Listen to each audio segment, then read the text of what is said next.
حضرت امام حسن، حضرت بی بی فاطمہ رضی اللہ تعالیٰ عنہ اور حضرت مولا علی کے آنگن میں حضرت امام حسن کی جو ولادت ہوئی، اس کے بارے میں یہ جو پھول کھلا، اس کے بارے میں تاریخ کی کتابوں میں سرکار دو عالم صلی اللہ علیہ وسلم کی آمد، ان کی آمد پر سرکار دو عالم صلی اللہ علیہ وسلم کی خوشی کے بارے میں اور حضرت بی بی فاطمہ مولا علی کی خوشی کے بارے میں اور کیا تبدیلی خاندان کے اندر آئی، اس کے بارے میں کیا لکھا ہے؟ بسم اللہ الرحمن الرحیم هو القادر هو الحق هو المعین۔ حضرت سیدنا امام حسن مجتبی رضی اللہ تعالی عنہ کا ذکر خیر آپ کر رہے ہیں آج۔ اللہ تعالیٰ آپ کے درجات کو بلندیاں عطا فرمائے اور آپ کے فیوض سے ہم سب کو فیضیاب فرمائے۔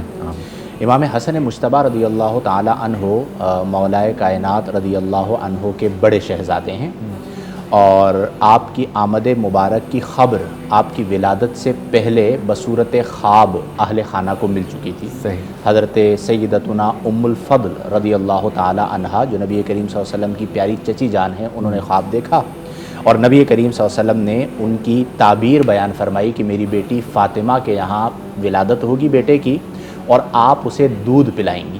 اچھا۔ اور پھر امام حسن مجتبی رضی اللہ تعالی عنہ کی ولادت ہوئی اور حضرت سیدتنا ام الفضل رضی اللہ تعالی عنہا نے انہیں دودھ پلایا۔ جب آپ کی ولادت مبارکہ ہوئی تو نبی کریم صلی اللہ علیہ وسلم بہت زیادہ مسرور تھے، مولائے کائنات بہت زیادہ مسرور تھے، حضرت سیدہ فاطمۃ الزہرا سلام اللہ علیہا بہت زیادہ مسرور تھیں، اور نبی کریم صلی اللہ علیہ وسلم نے بذات خود آپ کو آپ کے سیدھے کان میں اذان ارشاد فرمائی، آپ کے الٹے کان میں اقامت ارشاد فرمائی، اور بہت زیادہ مسرت کا اظہار کیا۔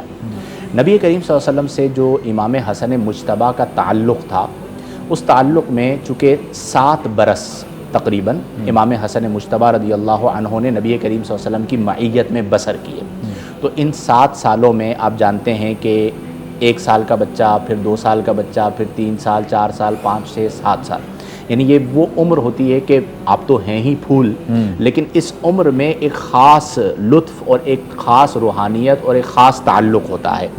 تو نبی کریم صلی اللہ علیہ وسلم کبھی آپ کو اپنے کندھوں پر سوار فرما لیا کرتے تھے، نبی کریم صلی اللہ علیہ وسلم کبھی آپ کو گود میں لے کر باہر تشریف لے جایا کرتے تھے، کبھی کندھوں پر اٹھا کر باہر تشریف لائے تو ایک شخص نے، ایک صحابی نے دیکھا تو دیکھ کر فرمایا، عرض کی کہ نعم المرکب، کہ کیا ہی اچھی سواری ہے، یعنی امام حسن مجتبی نبی کریم کے کندھوں پر سوار ہیں، تو انہوں نے کہا نعم المرکب نبی کریم صلی اللہ علیہ وسلم کے حوالے سے کہ نعم المرکب، کیا ہی اچھی سواری ہے۔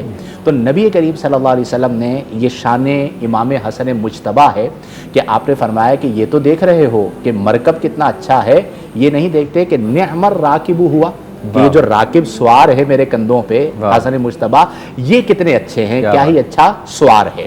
تو یہ نبی کریم صلی اللہ علیہ وسلم کی محبت تھی۔ پھر اسی طرح نبی کریم صلی اللہ علیہ وسلم نے ایک موقع پر ارشاد فرمایا، آپ کے ایک زانو پر امام حسن مجتبی تھے، دوسرے زانوں پر امام حسین تھے، تو نبی کریم نے فرمایا کہ من احبنی، جس نے مجھ سے محبت کی، وَأَحَبَّ هَذَيْن، جس نے ان دونوں سے محبت کی۔ اکثر لوگ سوال کرتے ہیں یہ جو لفظ پنج تن ہے جس کا ہم ذکر کرتے ہیں کہ میں تو پنج تن کا غلام ہوں، یہ کہاں سے اخذ ہوا؟ فارسی لفظ ہے، تو اس حدیث میں ان پنج تن کا ذکر ہے نفوس کا۔ فرمایا من احبنی، جس نے مجھ سے محبت کی 1 تن، وَأَحَبَّ هَذَيْن، جس نے ان دونوں سے محبت کی، کتنے تن ہو گئے؟ 3۔ وَأَحَبَّ أُمَّهُمَا، جس نے ان کی امی سے محبت کی، کتنے تن ہو گئے؟ 4۔ وَأَحَبَّ أَبَاهُمَا، اور جس نے ان کے ابو سے محبت کی، 5 تن ہو گئے۔ اب اس محبت کا اجر کیا ہے؟ فرمایا کانا معیا فی درجتی یوم القیامتی، کہ قیامت کے دن میں جہاں پر ہوں گا وہ محب 5 تن بھی میرا غلام وہیں پر موجود ہے۔ کیا بات!